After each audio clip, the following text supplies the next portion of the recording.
Hi everyone, here's just a little comparison between the Omega Speedmaster, more commonly known as the Moon Watch, and here we also have the Bulova, which is the other Moon Watch.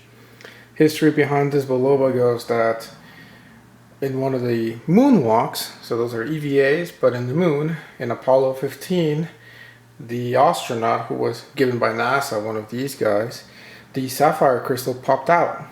And so, they carry some backup watches, and he had in his personal collection, I suppose, in the moon, one of those.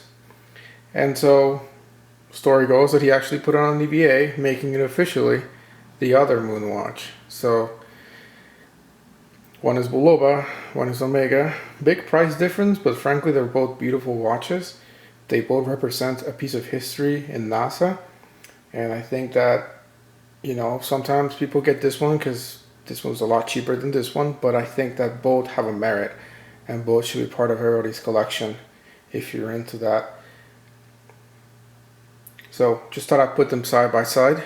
I have another video where I was fiddling around with them, but thought I'd make a quicker, cleaner one that I know is for sure in focus. So thanks for watching. I have a video on this one. I'll put it up here if you are interested in watching that one up close, and I'll put the link to this one as well. Thank you.